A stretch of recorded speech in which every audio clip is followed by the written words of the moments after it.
ओम नमः शिवाय। ओम नमः शिवाय। ओम नमः शिवाय। ओम नमः शिवाय। ओम नमः शिवाय।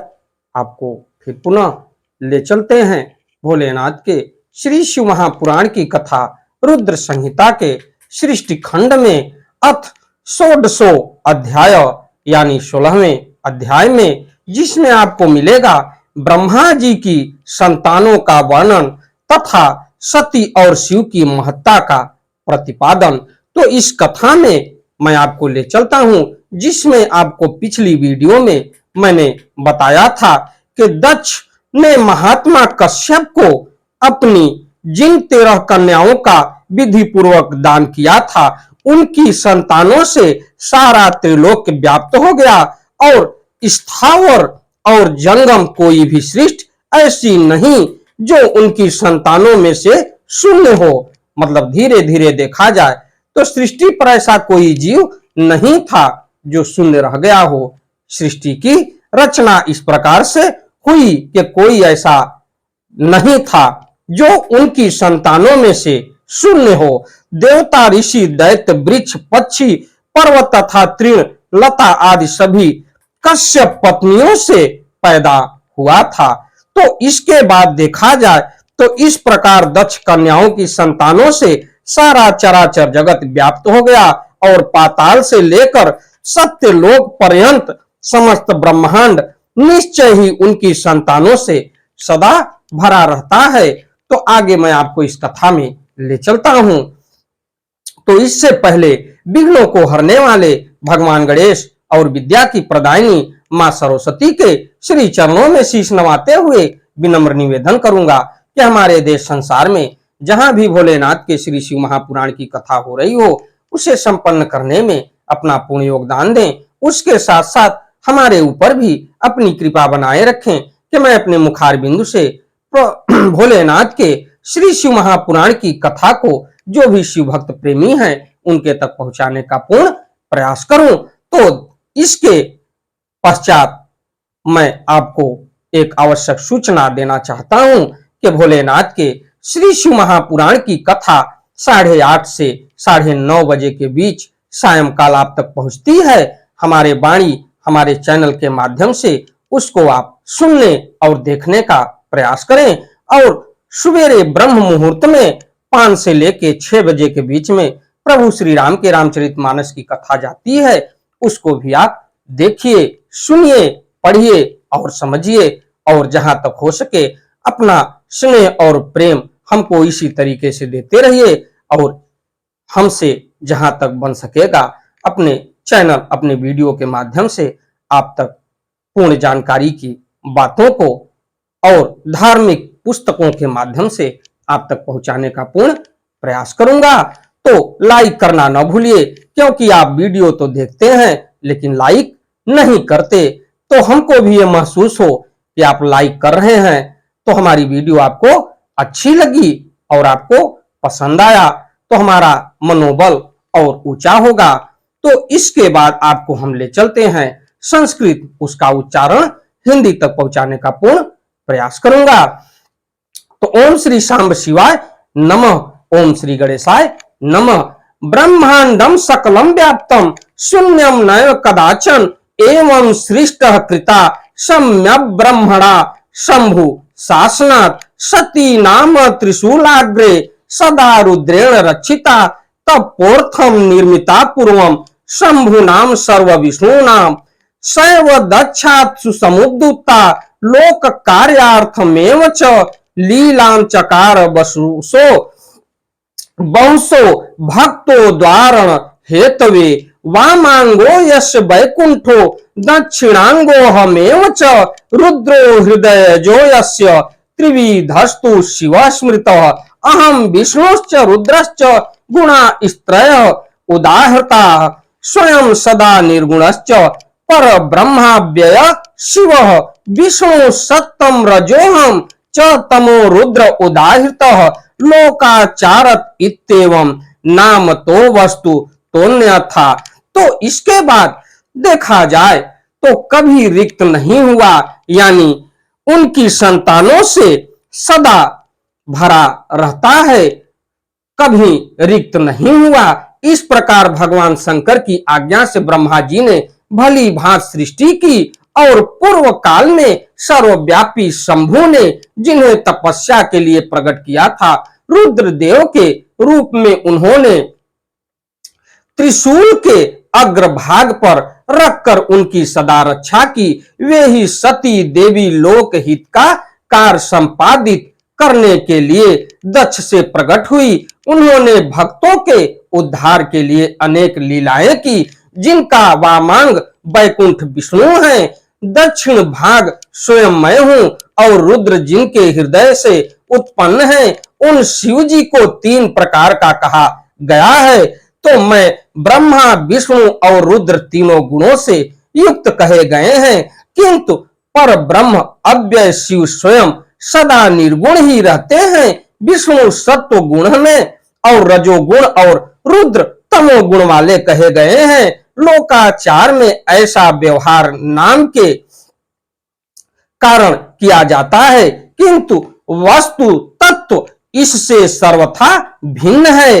तो अंतस्तमो वही सत्तो विष्णु रुद्रस्तथा मतः अंतः सत्वस्थमो बाहो राजोहम सर्वथा मुने राजसी च सुरा देवी सत्व रूपा तु सासती लक्ष्मी स्तमोमयी ज्ञेया त्रिरूपा च शिवा परा एवं शिवा सती भूत्वा शंकरेण विवाहिता पितृयज्ञ तनुम त्वा नादरात स्वपदम यो पुनश्च पार्वती जाता देव प्रार्थनया शिवा तपः कृत्वा सुविपुलम पुनः शिवमुपागता तस्या नान्यानेकानि जातानि च मुनीश्वर कालिका चंडिका भद्रा चामुंडा विजया जया जयंती भद्रकाली च दुर्गा भगवती च।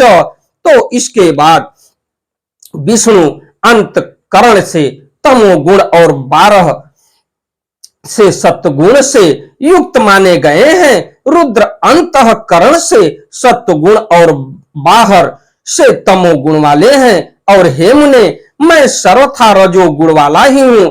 ऐसी ही सुरा देवी रजोगुणी हैं, वे सती देवी सत्व स्वरूपा हैं और लक्ष्मी तमोमयी हैं। इस प्रकार पाराम्बा को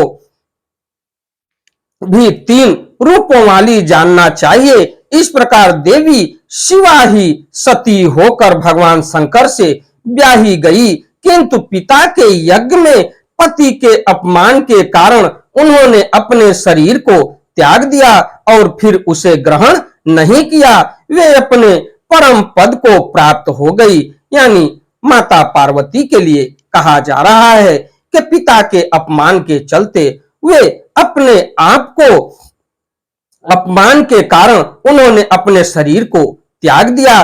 तत्पश्चात देवताओं की प्रार्थना से वे ही शिवा पार्वती रूप में प्रकट हुई और बड़ी भारी तपस्या करके उन्होंने पुनः भगवान शिव को प्राप्त कर लिया।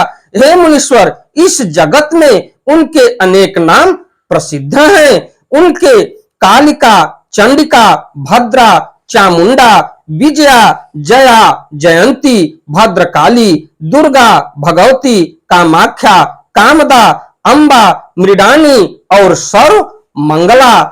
उसके बाद आदि अनेक नाम हैं। कामाख्या, कामदा, हम्ब्या, मृडानी, सर्व मंगला, नाम ध्येयान्य नेकानि, भुक्ति मुक्ति प्रदानी च, गुण कर्मानुरूपाणि, प्रशस्त्र पार्वती, गुणमम्य स्थिता दिव्यो, देवा गुणमयस्तता, मिलित्वा विविधम सृष्टेश्च कृस्ते कार्य मुक्तमम, एवं सृष्टि प्रकारास्ते वर्णितो मुनि सत्तमम।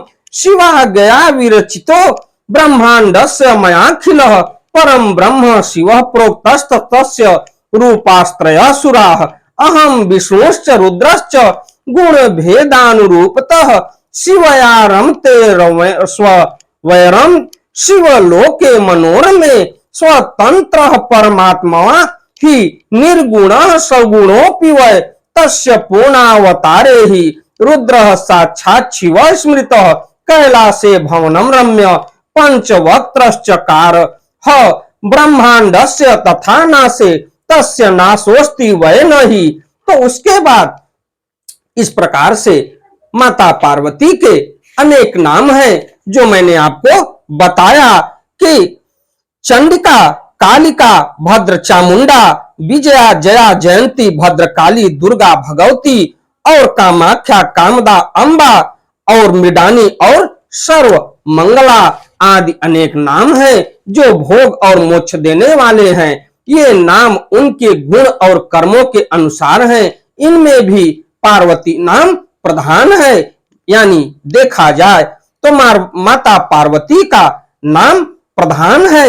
इस प्रकार गुणमयी तीनों देवियों और गुणमय तीनों देवताओं ने मिलकर सृष्टि के उत्तम कार्य को निष्पन्न किया। और मुनि श्रेष्ठ, इस प्रकार मैंने आपसे सृष्टि क्रम का वर्णन किया। ब्रह्मांड का यह सारा भाग भगवान शिव की आज्ञा से मेरे द्वारा रचा गया। भगवान शिव को परब्रह्म कहा गया है। मैं विष्णु और रुद्र ये तीनों देवता गुण भेद से उन्हीं के रूप हैं। निर्गुण तथा सगुण रूप वाले वे स्वतंत्र परमात्मा मनोरम शिव लोक में शिव के साथ स्वच्छंद विहार करते हैं। उनके पूर्णावतार रुद्र ही साक्षात शिव कहे गए हैं। उन्हीं पंचमुख शिव ने कैलाश पर अपना रमणीक भवन बना रखा है और प्रलय काल में ब्रह्मांड का नाश होने पर भी उसका नाश कभी नहीं होता। तो देखिए, सब कुछ नाश होने के बाद भी पृथ्वी का उतल पुतल हो जाए और पृथ्वी इस तरफ से उस तरफ और सारा संसार जलमग्न हो जाए, फिर भी उथल पुथल होने के बाद भी प्रलय काल में ब्रह्मांड का नाश नहीं होता। यानी कैलाश पर्वत ज्यों का त्यों रहेगा। तो इति श्री शिव महापुराणे द्वितीयायाम रुद्र संहितायाम प्रथम खंडे सृष्टुपक्रमे ब्रह्मा नारद संवादे सृष्टि वर्णन नामक 16 अध्याय। इस प्रकार श्री शिव महापुराण के अंतर्गत द्वितीय रुद्र संहिता के प्रथम खंड में सृष्टि उपक्रम में सृष्टि वर्णन नामक 16वां अध्याय पूर्ण हुआ। अगली कथा में मैं अपने वीडियो के माध्यम से, अपने चैनल के माध्यम से, अपने वाणी के माध्यम से आपको ले चलूंगा अर्थ सप्तदशो अध्याय यानी 17वें अध्याय में, जिसमें मिलेगा आपको यज्ञदत्त के पुत्र गुणनिधि का चरित्र। यह भी कथा बड़ी मार्मिक है कि यज्ञदत्त के पुत्र गुणनिधि के चरित्र के बारे में वर्णन। तो इस कथा को आप अवश्य सुनिए। हमारी वीडियो, हमारी कथा आपको अच्छी लगे तो वीडियो को लाइक करिए, शेयर करिए, चैनल को सब्सक्राइब करिए, बेल आइकन दबाना ना भूलिए, जिससे हमारी कोई भी महत्वपूर्ण धार्मिक वीडियो आप तक शीघ्र पहुंचे। चलते चलते एक बार प्रेम से बोलिए श्री शिवाय नमस्तुभ्यम, श्री शिवाय नमस्तुभ्यम, श्री शिवाय नमस्तुभ्यम, श्री शिवाय नमस्तुभ्यम, श्री शिवाय नमस्तुभ्यम।